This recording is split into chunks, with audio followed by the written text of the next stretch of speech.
This event happened when I was 57, almost 58 years old. I'd been flying airplanes for 42 years. I had 20,000 hours of flying time. And in all that time, I had never experienced in flight the actual failure of even a single engine. And I thought it would never happen to me. I was wrong. And I knew in those first seconds that this was going to be one of those events that divides one's life into before and after.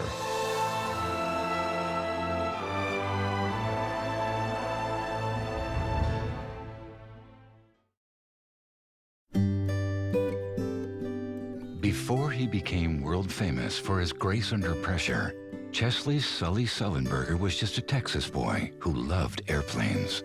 We lived near an Air Force base, so I was always seeing jets fly over the house.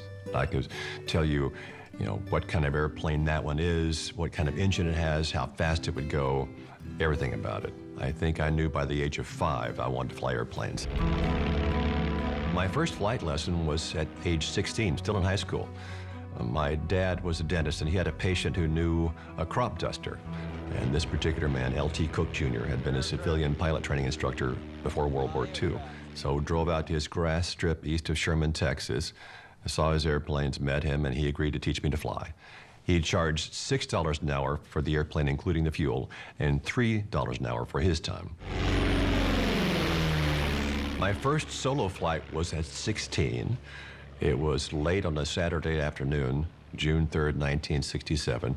L.T. Cook had just mowed the grass on his grass strip. You could smell the cut grass smell. I made 3 circuits of the pattern, 3 takeoffs, 3 landings, and rolled to a stop back at his hangar, and he said, "That was good enough, I'll let you do it again." Very early in my flying career, a friend of LT's had tried to land at his strip, stalled, and crashed nose first into the ground. It was fatal to the pilot, the only occupant. I went out to the scene and with LT looked at the airplane. It was a red and white Piper tripacer. There was still blood spatter on the inside of the cockpit from where his head had hit the instrument panel. It was a very vivid, graphic reminder that at every point in every flight, you must fly the airplane and fly it well. You have to be the absolute master of every part of it. The boy who loved airplanes became a man who yearned to find his future in the air. I knew I wanted to fly for a living. I wasn't sure at the outset exactly how I was going to get where I wanted to go. But like my father and his generation, I felt an obligation to serve in the U.S. military. I chose to go to the Air Force Academy. It was a wonderful education, very intense, and I managed to fly 1,000 hours in airplanes and gliders in the 4 years I was a student there. And upon graduation, I was named the Outstanding Cadet in Airmanship for my class. It was during his time in the Air Force that Sully learned firsthand how a pilot's decisions in the cockpit can make the difference between life and death. I had about a dozen friends and colleagues who lost their lives in airplane accidents during the time that I was in the Air Force. Knowing people who've died in aircraft accidents is a terrible weight to bear, but it's also a great motivator. It gives real meaning to the need to continually improve, to continually learn. It's that dedication, that discipline, that diligence, and that's what the best pilots have.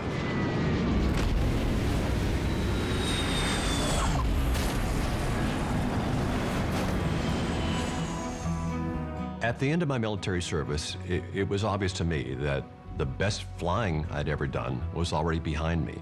If I stayed in the Air Force and wanted to be promoted, I was going to have to concern myself more with haircuts and shoe shines in the peacetime military than with flying. And so I chose to leave the military after my service obligation was complete and applied to become an airline pilot.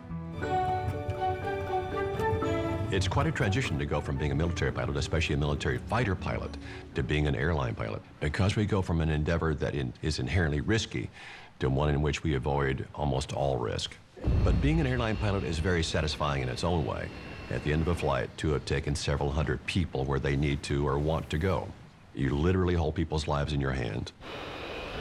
Sully met the love of his life appropriately enough at the local air traffic control center. We both worked for the same airline. It was PSA, the one with the smile on the front. And my airline and other airlines had sent a pilot and an airline marketing official to the regional air traffic control center. I was a marketing person, and Sully was the airline pilot that was assigned to come that day. He had flown a red-eye the night before, and so he was pretty tired, unshaven, was red-eyed. I asked her out, and she said yes. But it wasn't love at first sight. We had to grow into it. I actually canceled our first date. I called his house, and I told him I had a work-related thing, and I canceled it. And then my roommate told me that I was never going to meet the man of my dreams if I stayed at home all the time, and I had to call him back and reschedule. She quickly became the focus of my affections. I think it was the way that I felt when I was around her. Sully was always just a stabilizing force in my life. I felt secure and loved, and he's my best friend. In order to start the family they both dreamed of, Sully and Lori had to take the road less traveled. Sully and I worked for a long time to have children, and ultimately we adopted both of our daughters. We were blessed with the gift of girls. It's been a lot of fun seeing who they turned out to be and seeing the beautiful, strong, intelligent young women that they are.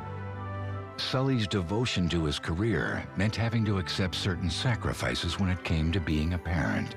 Being an airline pilot, I was gone about 2/3 of every month for 30 years. I missed a lot of the first things, the first words, the first steps. And of course, early in my career, when I wasn't very senior and didn't have a good schedule, Christmas was always the day when Daddy was home, regardless of the number on the calendar. Though he treasured his time with Lori and the girls, Sully's real home was in the air, doing what he was born to do. Sully wore the airplane. It was as if he put it on. It wasn't like he went and just flew this machine. It became a part of him. It's a calling. It's not just a job. I think to understand Sully, really to know Sully, you have to understand the depth of the character and professionalism of the man. And I know when I flew with Sully, every hour, at precisely 56 minutes past the hour, he would call up the latest weather. When you're flying to a destination that might be even 4 or 5 hours away. And we have to input the temperature, the air, the pressure, the wind speed at the airport into our flight management computers to get our approach speed. All that matters is the last one that you put in before landing. Before that, it doesn't matter. And yet, every hour, at 56 minutes past the hour, he would get the latest weather, he would load that computer, only to do it again an hour later. That kind of devotion to your job, going that extra mile, I think is what makes Sully truly great as an airline pilot. For Sully Sullenberger, preparation is everything. He has a distinct dislike for surprises. Sully is a man who likes to plan. He likes to have everything within the box. When we fly in small airplanes privately, the two of us, he flew us down. Actually, we did a big hike one time, and I'm not fond of flying in smaller airplanes. And I didn't want to go. And I had said to him one day, oh my gosh, they're never going to find our bodies out here. And he said, oh no, I've had an emergency landing site in sight the entire trip. Everywhere we went, I knew where I could ditch the airplane to. So in the back of his head, he's always planning for that eventuality. But on January 15th, 2009, the man who loved to plan faced a challenge he could not have prepared for. It was shocking. The startle factor was huge. He may have had to improvise, but I think he had planned for that day for 40 years. Everything I'd done in my life contributed to the success of that flight. He had investigated accidents and has memorized them for years, and so he has studied what went right and what went wrong. Having studied in detail many previous accidents, it's obvious that above all else, fly the airplane and fly it well. If that isn't done, nothing you do after that will be sufficient.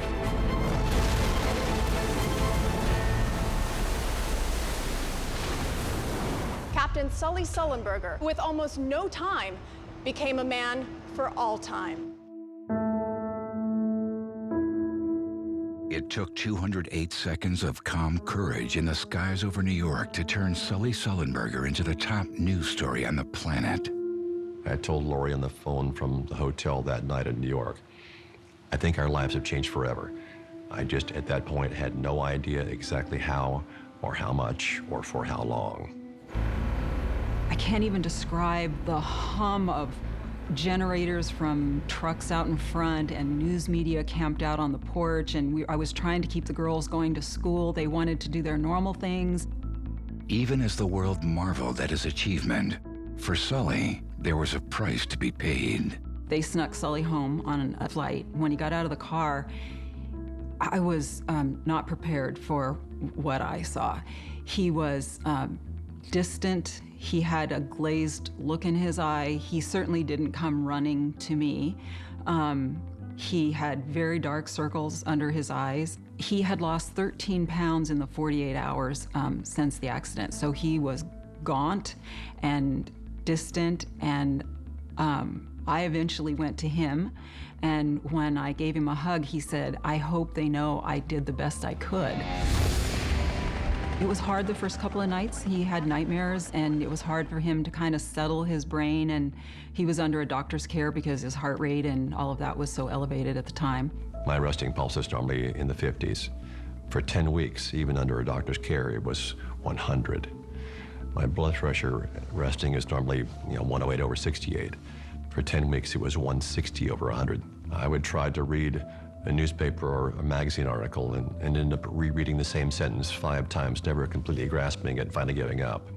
When Flight 1549 happened, I was 14 years old. I was in 8th grade. My dad was different the first few weeks in a sense of he was a lot more quiet, I would say. I think he had so much going on in his head, and for a 14-year-old, I don't think I necessarily appreciated that as much as or understood that, I should say, as much as I do now. Your brain goes into a protection mode, and I think for a long time, the girls, myself, all of us had some post-traumatic stress. I know a year later, we went through a lot of migraine headaches, our hair started falling out, all of those kind of things. For those involved in Flight 1549, the shock of being world famous overnight took some getting used to. What we lost was our privacy. What we lost was our old lives.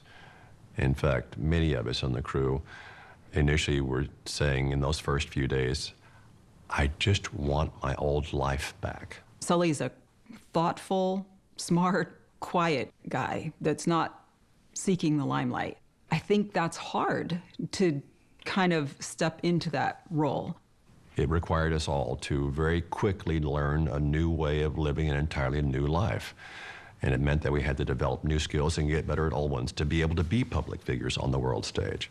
It was definitely weird at first and trying to figure out what exactly this all meant for our family, and I don't think we ever expected to the extent that this story was going to resonate with everyone else. We realized that this wasn't going to be your usual 15 minutes of fame and then fade from the news cycle, that this was different. And once he kind of became a public figure, he couldn't go to the store to get milk. A 20-minute trip would turn into a 2-hour trip just because everyone was stopping him. And, when you're in such a great story, you don't want to brush those kinds of people off. It's, it's such a personal connection, especially when you're going in your hometown. People feel like they have an extra special connection to you. We had gotten into a disagreement about something, I don't even remember what, and I was irritated with him, and so I had gone for a little walk, and I ended up down in the plaza down the way, and I was just wandering around, really, and wandered into this store, and this woman, I could tell right away that kind of look of recognition, and she said, "Oh, you're, Captain Sullenberger's wife, aren't you?" And I thought, okay, today I'm just going to be really authentic, and I said, "Well, yes, I am, but I'm a little irritated with him today." And she said, "Oh, honey, you should just forgive him because he's such an American hero." For Sully, no adjustment was more difficult than learning to accept the H word. When people called me a hero, I resisted it. Initially, I thought it wasn't appropriate. But with time, I certainly began to understand better people's need to feel a certain way about this event. I think to really appreciate why the miracle on the Hudson was so important to so many people was to appreciate the time that this happened. Because of when it happened during the 08-09 financial meltdown, when it seemed as if everything was going wrong and no one could do anything right. I think some people had begun to doubt human nature, wondering if it was really mostly about self-interest and greed. The news was so bad and people were so afraid that they just needed that sense of optimism. This was a bright spot, I think, something that people could grab a hold of and realize that, perhaps, we could climb out of this hole that we had dug ourselves into. At a time when the world needed hope, these people made it their mission in life to see that good was done and lives were saved. I think that's why, years later, we're still aware of this flight, because of the way it has a continuing power to touch and inspire people. Dear Captain Sullenberger, our son Connor was born 2 years to the day after that fateful flight. Connor wouldn't be here if you weren't there to save his mother that day. As the plane came down, I was sure I would never see my children again. I'll always think of you like the guy from It's a Wonderful Life. You'll never know how many lives you've touched. Thank you for saving my daddy on the plane. Grandma didn't make it to Charlotte to visit me, but she said not to be mad at you. God bless you, Sully. God bless you, Sully. God bless you, God Sully. bless God bless you, Sully. God bless you, Sully. In the first weeks and months, we received, I think, 50,000 communications, letters, emails, faxes from people around the world. Our house was covered every surface, every counter, every table for a year. One of the first ones I remember was I received a $5 bill in the mail, and it had a little brief note in it. It said, "Congratulations, enjoy a beer on me, although a cheap domestic one." Letters come to our house without our street address on them. They're simply, and from Europe, they're addressed Hero Pilot USA, and they come to our house. One woman from Sacramento wrote us and said, "In the last 6 months, I'd lost my job, I'd lost my house, my father passed away to cancer, I had lost my hope. You, sir, gave it back." For the Texas boy who dreamed of flying, the decision to hang up his wings was bittersweet. I had said to him that I felt like he could do more for the profession from a safety standpoint out of the cockpit and not in the cockpit. He didn't have to do any more. He didn't need to fight anymore. He didn't need to try to help anymore. He couldn't change the whole world. It's not all on his shoulders. It was time for me to leave the airline. Quite frankly, every time I would fly as a public figure, it was noticed and it was kind of disruptive. People heard his voice or his name and then, wanted to come up and say something or take a picture. And so, that's a delay. And it also was time for me to take advantage of other opportunities. I think we know that now he has a greater voice. It's given me a bully pulpit to be an advocate for things I've cared about my whole life, for the safety of the traveling public, for the status of our beloved piloting profession. It's an obligation, I feel, that given this opportunity, we owed it to all our colleagues still working in the industry to speak for them. Not to do so would be a dereliction of duty. From the 16-year-old in a Texas biplane, to the gifted Air Force fighter pilot, to the hero of the Miracle on the Hudson, Sully Sullenberger has excelled at whatever life threw his way. But his favorite role remains family man. Someone early on asked me what my epitaph should be. And I said, husband, father, pilot. After 30 years, he still looks at me and says that I'm the love of his life. And with all of the accolades and the stuff that has happened to him, none of that matters to him because it's me or the girls that matter. I think that tells you the measure of the man as well.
never lost on me as an actor the magic of movies. Although we're not making a documentary, we're making a movie, we wanted things to be as real as possible. What is required is the DNA of authenticity. If we make choices, they have to philosophically match the reality. And so if I'm playing a guy who's familiar with a cockpit, I better be familiar with a cockpit.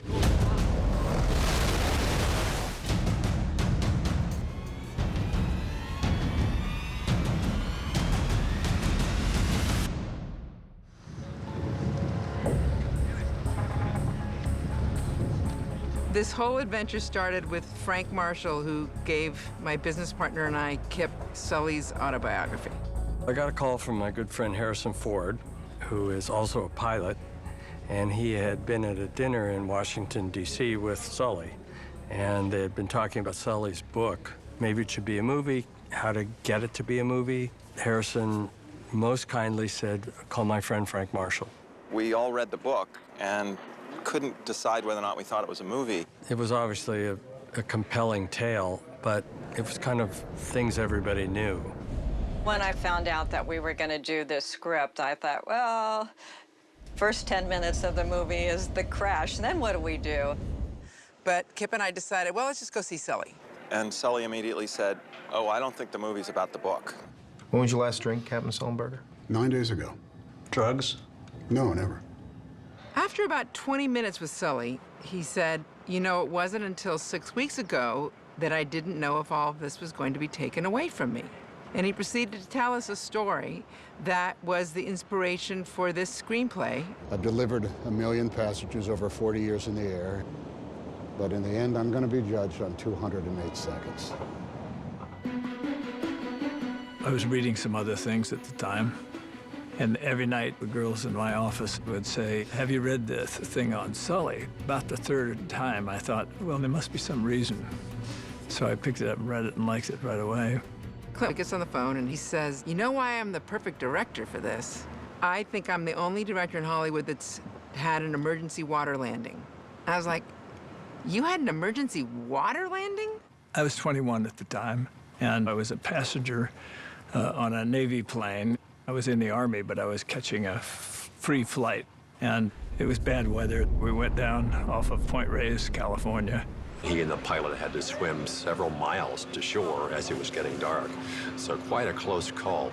He had a kind of personal connection with what it's like to go through something like that. When Clint read the script, things began to happen, and they began to happen very quickly. I don't feel like a hero. I'm just a man who was doing his job.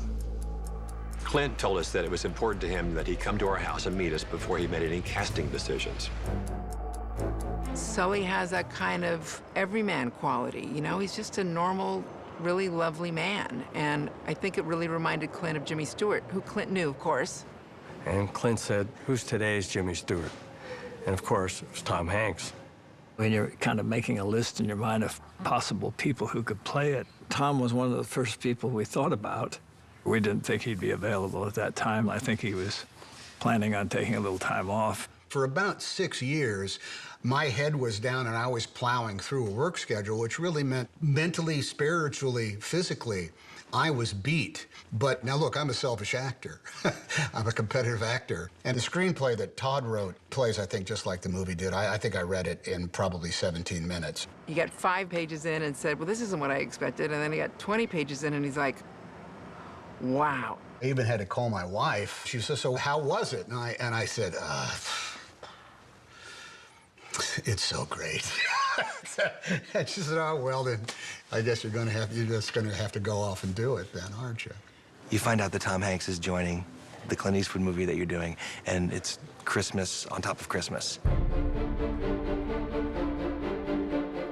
Clint, as a director, just creates an amazingly calm set, and he has incredible authority just by how he carries himself.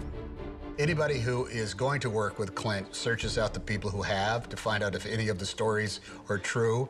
It turns out they all are. All of the stories are true. He does not say action. He does not say cut. Hey, stop. Okay, stop. They don't even say rolling. His crew is trained to settle it down. So if you're approaching the set when they're about to start doing a scene, you see all these people that go like this, and that means we're rolling. The set is just relaxed and quiet and focused on the work. It's unlike any set I've ever been on. It's so quiet, so respectful. Oh, well, I wish the bank felt the same way. It's just heaven being on his sets. To be honest, I didn't read the script. Clint asked me to be a part of something, and I said yes. When someone as wonderful as Clint Eastwood asks you to be a part of something, you just jump in. Laura, we're not going to lose the house. I'm sorry. I'm sorry. I'm anxious, and I'm alone, and not enough sleep. There's no mystery why so many films that he makes, the actors are nominated or they win. Because of his life as an actor, everything he does is in service of creating comfort and a zone for the actor to do their best. I really kind of feel like he has more respect for actors than anybody I've ever seen. There's so much trust in his eyes with what he's watching. LaGuardia Tower, 1549, we're trying to make 1-3. No relay, we got no power. You're down. He has experienced everything, both good and bad, that can happen on a set. Everything that can get in the way of making the movie well. And so he does not want to be a barrier between the film and the making of the film. He doesn't say anything unless he has to. He lets everybody do their job, and that's great. You are looking for human error, then make it human. He just wants to see what you're intuitively going to bring to the role instead of telling you what to do. There is still an X in this result. And it's you, Captain Sullenberger. Remove you from the equation and the math just fails. He puts an awful lot of stock in the actor bringing it at the moment. And it's true, he doesn't do a lot of takes, but he does a massive amount of coverage. So you have an ocean of opportunity in order to find the scene. And you can even say, could I have another pass at that? Boss, can I give you one thing? Boss? And he'll say, no, I think it would, no, I was really impressed the way it happened just then. And he wanted to say, well, I inverted the lines, and I don't think the pronouns were even proper. But what he's saying is that you're going to have another chance at it. So let's not waste time on something that I'm not going to use. Got a count? 155. 155. It's official. 155. 155. Tom Hanks is an extraordinary actor. He really is. He's what I call a big boy. The thing that's so fabulous about him is he's such a chameleon. Tom, of course, is someone who can transform himself, and he will become the character. It's kind of eerie to watch the monitors and see how much he is like Sully. I feel like he just suddenly starts to channel him. He just sort of sinks into the character. His face changes, his eyes change, his voice changes. This was dual engine loss at 2,800 feet, followed by an immediate water landing with 155 souls on board. No one has ever trained for an incident like that. No one. You're always intimidated. Look, you walk away from something, you say, I'll never sound like him, I'll never look like him. Hopefully I can embody some aspect, capture some part of his personality, his characteristics, his gravitas. Please ask how many practice runs they had. Okay. 17. Just when I think Tom is going to explode in rage, he gets quieter. 17. And I realize from what I've seen of Sullenberger, it's probably exactly what he would do. The pilot who landed at Teterboro had 17 practice attempts. And it cuts deeper that way. He is Sully, and then when we say cut, suddenly he's cracking jokes, and he's the Tom I know and love. He has a great sense of humor, so that makes it fun. Or whatever you're doing, everybody can still laugh about it.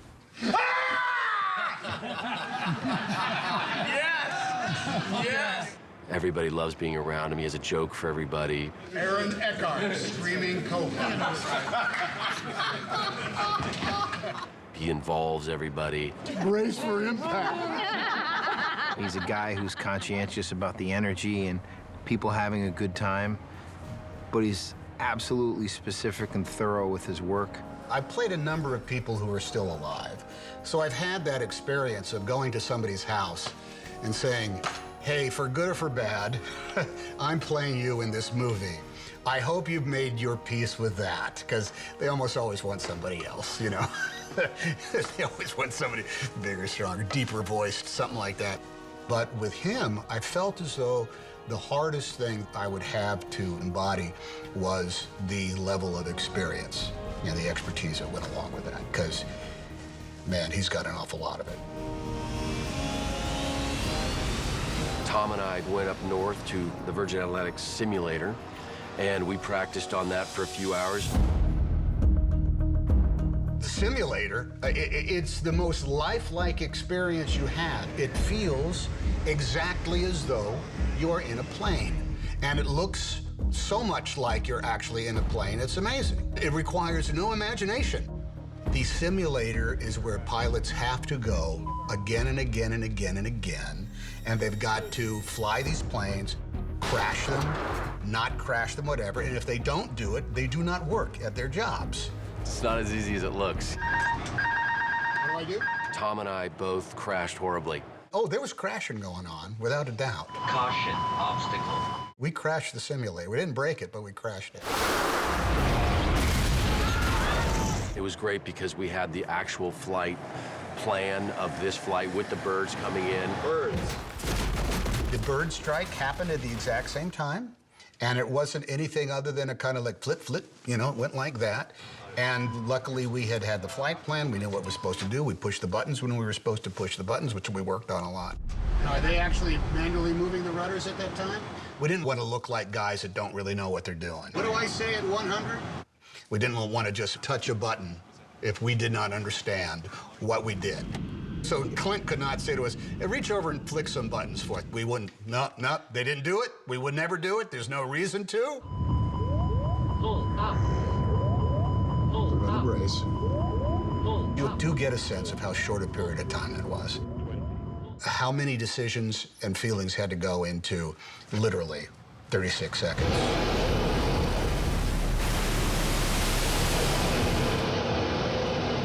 It scared the living daylights out of Aaron and myself because we thought, how are we going to make live these moments when we're in a static cockpit on a film set?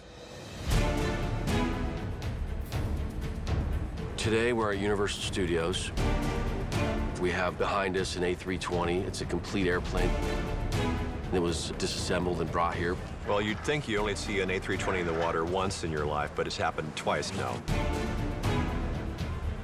We got all the wide shots in New York, and the visual effects will add the plane to later. But we needed all the tight shots and the things with the actors and seeing them jump in the water and everything that happened in the drama. Wrap this around her leg. Make it tight. Just the engineering and the logistics of how movies come together is fantastic. We have a huge crane here. The gimbal that we had in Falls Lake was a 350-ton gimbal that we put the plane on. There's 5 10-inch hydraulic cylinders running at 2,000 psi, so that's a lot of power to lift that aircraft. We can lift it straight up and down on 3 of them, and we can pitch and roll it on 2 others. When the plane started sinking on both of the wings during the shot, you saw it go down. Evacuate. I'll tell you, the first thing everybody said is, man, there's a lot of people on this plane. Everyone, exits are unusable. Move forward to the overwing exit. I thought, are you going to get all these people out of here? We're evacuating the plane right now. So we've landed in the water, and now various scenarios are going on with the passengers. We inflated the emergency ramps, and we all went down those and had a good time. The logistics of setting up that shot was amazing.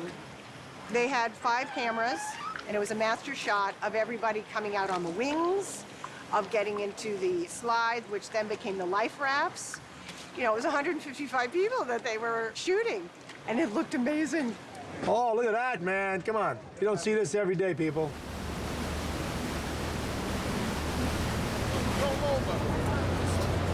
We also built a couple facades for some of the ferry boats that we could bring up and match. Come on, buddy. Sully himself and Lori came to the set when we were up there, and they happened to be there just while we were shooting one of the life raft scenes. We had no rehearsal on it, so when we did it, kaboom, you know, it inflated, and then we did everybody jumping into it, and then we had to climb back up to it in order to figure out how to disconnect it from the fuselage. We had no idea how to do this. So there's like levers you're supposed to find and things you're supposed to open and stuff you're supposed to pull. Can we do this?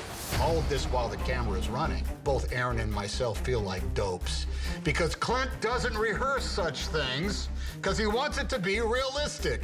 Well, man, oh man, was it realistic. We were trying to pull it, we were trying to bite, we were trying to do everything. I finally found this little emergency knife after about 45 seconds of us flailing. Oh, Jeff, look, Kay, Lynn, Not on the checklist. This on the day that Sully and Lori have visited the set. So afterwards, I found him and I said, look, I gotta apologize. We had no rehearsal, so we did not know how to disconnect the raft from the aircraft. And he said to me, neither did we. Pilots had never done that. They had never jumped into a raft, so they had to search around for it as well. How about that?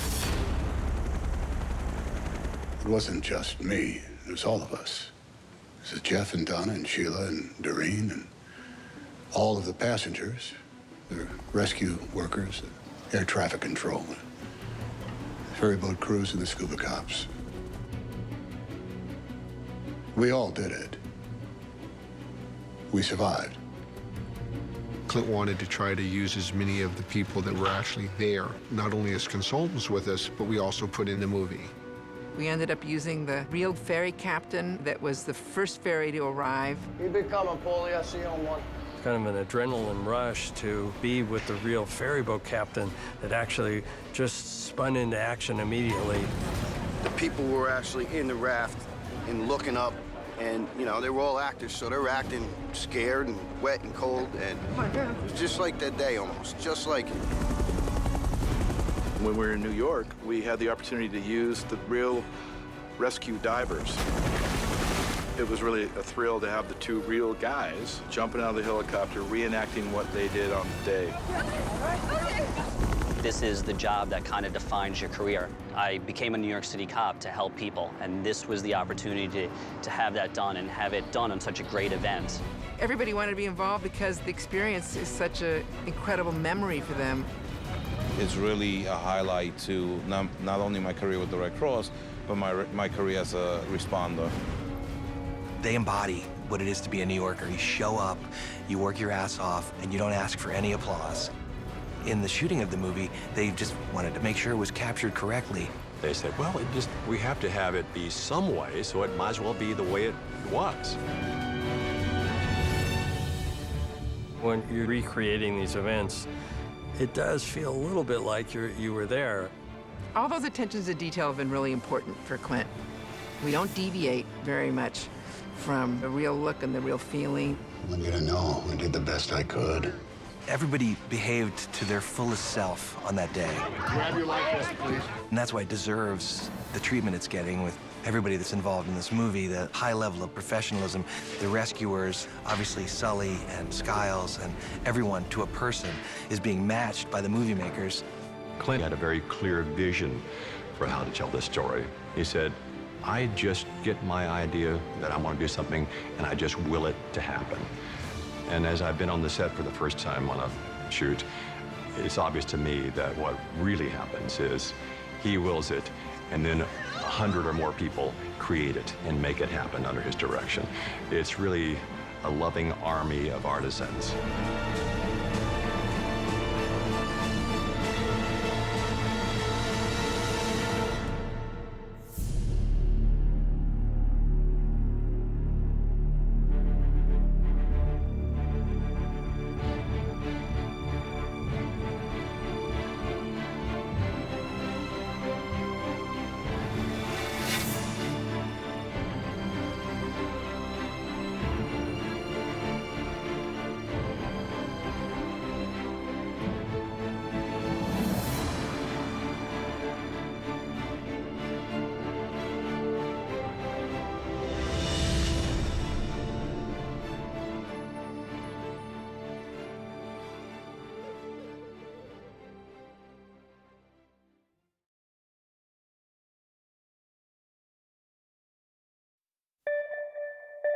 Eagle 4718, LaGuardia, runway 4, position, hold traffic to land 31. Position, runway 4, Eagle flight 4718. Piedmont 4203, clear to land 31, and 36012, traffic hold on 4. Cactus 1549, runway 4, cliff takeoff. Cactus 1549, clear. 49. Flight 1549 started like any other routine flight off LaGuardia. He's going to Charlotte. It's a Westgate departure. So when we're departing runway 4, takes off, turns left to a 360 heading, maintaining 5,000. The weather was good. The snow had stopped, the visibility had improved, the winds were light out of the north. It was just that crystal clear air. It seemed like you could see forever as we took off from LaGuardia. The takeoff from LaGuardia was one of Jeff's first chances to fly the airplane on this trip. One leg the captain flies, one leg the first officer flies. Just happened to be my turn to fly the airplane. Cactus 1549, contact near departure, good day. Good day. The tower works the departures on the runway. From when they take off, they switch over control of the aircraft to the New York TRACON, which is located in Westbury. It's a separate radar facility, and that's where we take over. We were handed off to the first radar controller, the departure controller, and that happened to be a young man named Patrick Harden. And we switched his frequency. I told him we were at 700 feet climbing, and he gave us an immediate clearance to 15,000 feet. Cactus 1549, new departure to contact, climb, maintain 15,000. Maintain 15,000, Cactus 1549.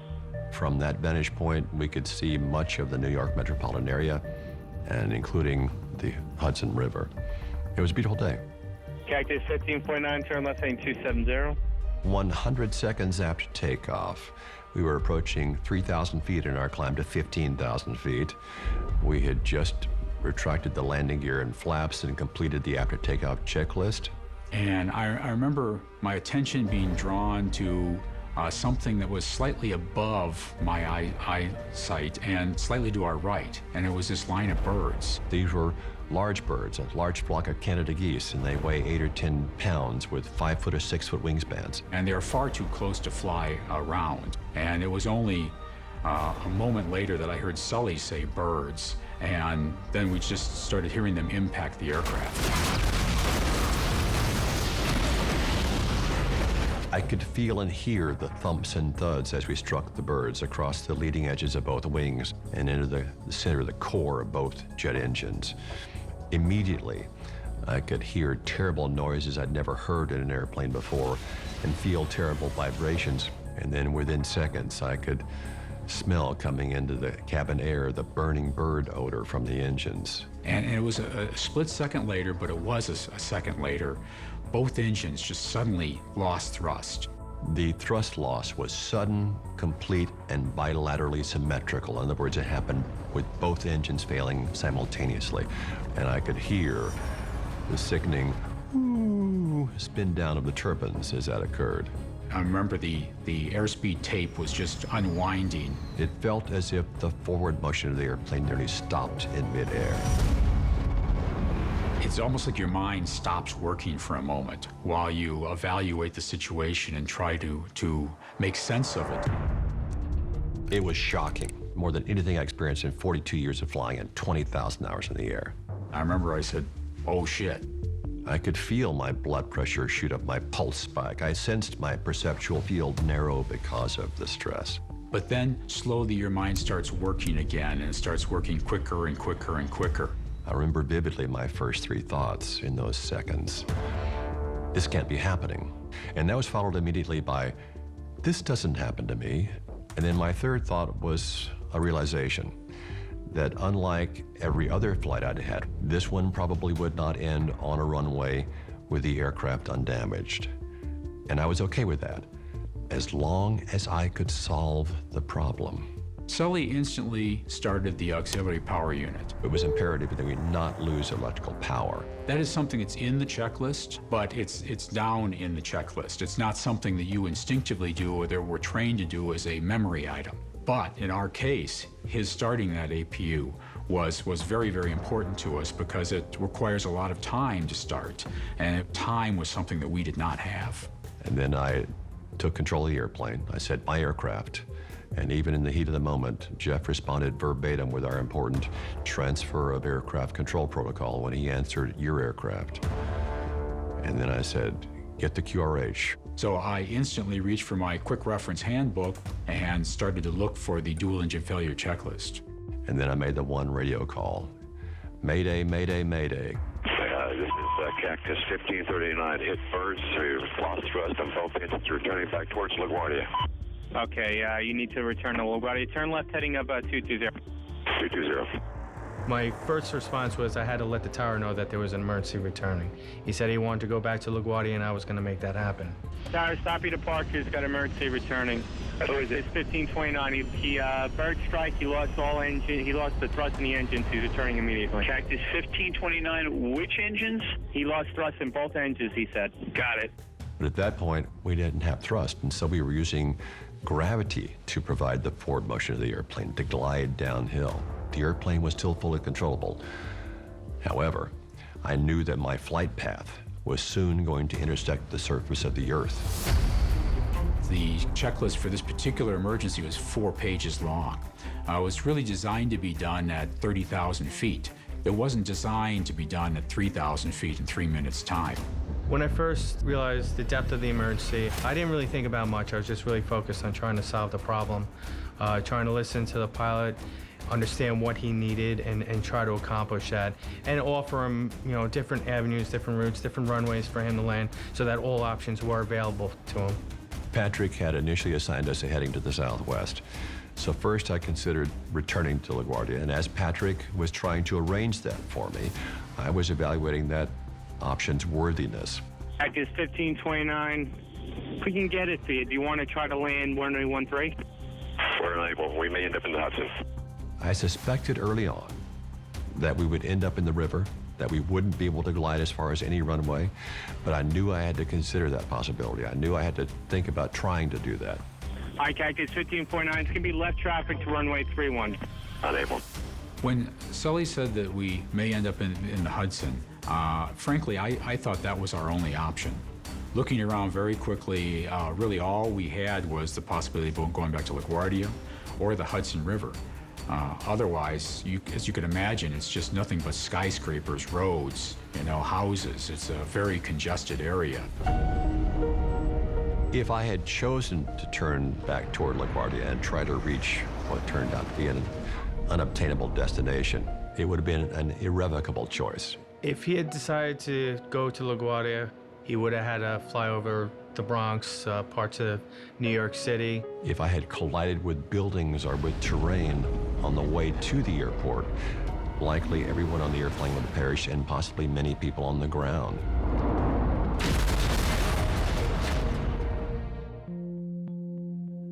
What's over to our right? Anything in New Jersey, maybe Teterboro? Okay, yeah, off your right side is Teterboro Airport. Do you want to try to go to Teterboro? Yes. After all of the options were exhausted at LaGuardia, Sully asked me about Teterboro, which was off his right side in New Jersey. I thought it was kind of a long shot, but that's not for me to question. I just, if he wants an airport cleared, that's what I do. So I hit the line at Teterboro. Teterboro, Cactus 1529 over the George Washington Bridge, wants to go to the airport right now. Does he need assistance? Yes, it was a bird strike. Can I get him in for runway 1? Runway 1, that's good.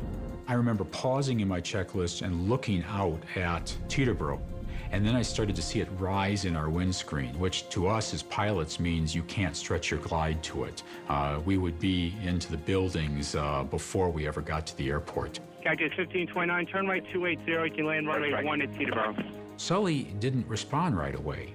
And I remember I was turning to him to say, you're not going to try for Teterboro, when he said, we can't make it, we're going to be in the Hudson. And I remember thinking to myself, good. We can't do it. Okay, which runway would you like at Teterboro? We're going to be in the Hudson. Sully's telling me something that I really don't want to hear. I'm sorry, say again, Cactus? I heard the words, but I really didn't want to accept it. To me, that was an admission that he was crash landing, and my thoughts were the Ethiopian flight, where the wingtip hits the water right before they're about to land, and it just starts doing cartwheels in the water. I mean, that's what I was envisioning was going to happen. Shortly after Patrick Harden had begun to try to arrange an arrival into Teterboro for us, I said, this is the captain, brace for impact. That's significant because the flight attendants start into their emergency procedures. Even through the hardened cockpit door, I could hear the two flight attendants in front, Donna and Sheila, and I'm sure Doreen was doing the same in the back, begin shouting their commands to the passengers in unison. Brace, brace, heads down, stay down. Cactus 1549, radar contact is lost. You also got Newark Airport up at 2 o'clock in about 7 miles. When I lost radar with him, that was kind of the end for me.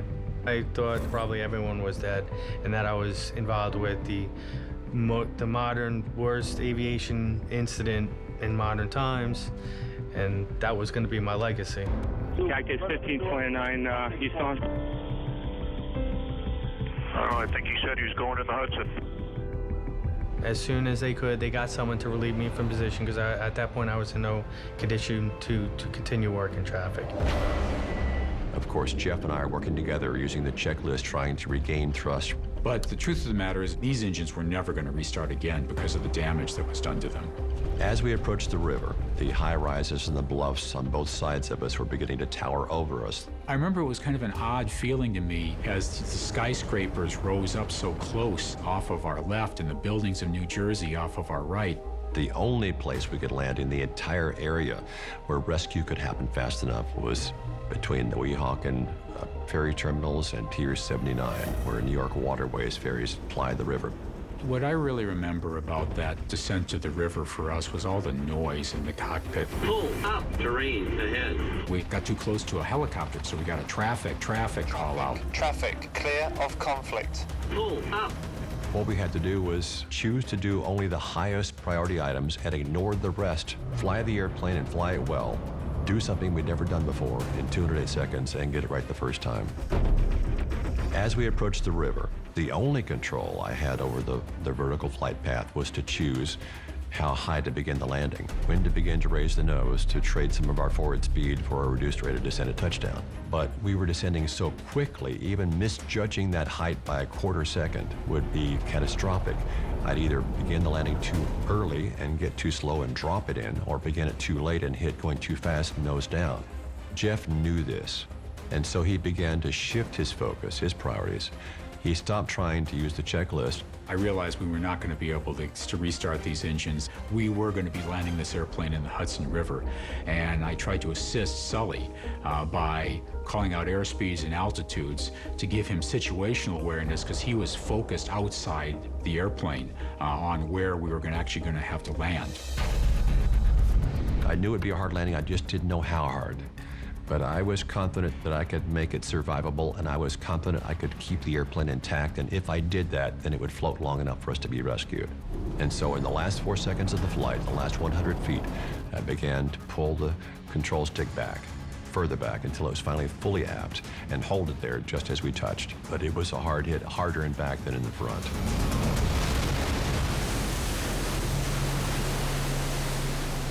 When we landed in the river, it seemed like the nose of the airplane was going right for the bottom. Water cascaded up on the windshield, but then almost instantly it just popped up. And I remember it rocking back and forth kind of in the waves from the touchdown.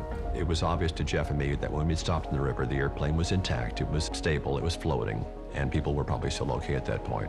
Sully and I both looked at each other and we were just surprised that it had worked out so well. At that moment, Jeff and I turned to each other in the cockpit, at the same time in the same words said, "Well, that wasn't as bad as I thought."